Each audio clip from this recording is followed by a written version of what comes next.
Boa noite à nossa audiência e já começar consignando toda a nossa solidariedade aos nossos irmãos judeus, às famílias das vítimas desse ataque bárbaro, reputado por muitos com razão como o segundo atentado terrorista mais grave da nossa história, só rivalizando realmente com o 11 de setembro.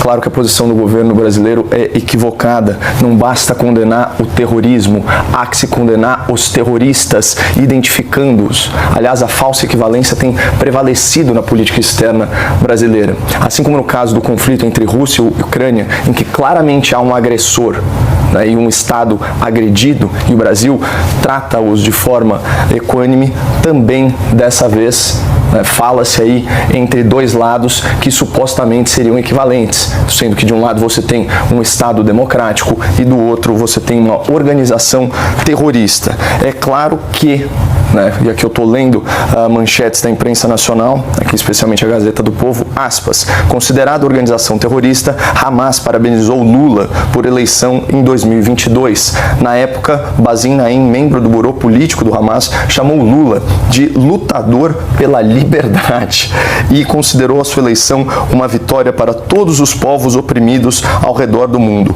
particularmente o povo palestino, pois ele é conhecido por seu forte e contínuo apoio aos palestinos em todos os fóruns internacionais. Que orgulho para a nação brasileira ter seu presidente elogiado por um líder de organização terrorista que ataca um aliado do Brasil, como fez agora. Mas não é só isso. A gente tem que olhar essas questões do ponto de vista político. Por que o governo brasileiro se recusa a nomear o Hamas e condenar o Hamas? Será por causa do apoio do Irã? O Irã que recentemente foi convidado a entrar nos BRICS?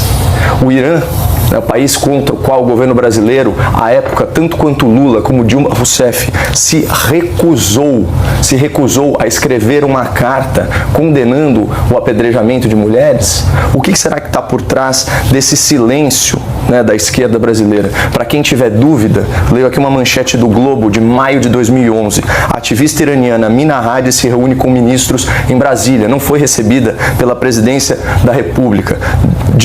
Vejam o que ela disse. Acho que esse governo não aceita isso, o apedrejamento de mulheres. Há uma diferença, na minha opinião, entre os dois governos. A presidente Dilma, pelo menos, já disse que o apedrejamento é uma barbárie, e isso é muito importante, e difere do posicionamento do presidente Lula, declarou, referindo-se ao fato de Dilma ter condenado o apedrejamento durante uma entrevista para o jornal Washington Post, certo? Em julho de 2010, ao ser perguntado sobre a condenação ao apedrejamento, Lula disse que não interferiria no assunto de outro país, aspas, por o atual presidente da República. É preciso ter cuidado, porque as pessoas têm leis, as pessoas têm regras. Se começarem a desobedecer as leis delas para atender ao pedido dos presidentes, vira uma avacalhação.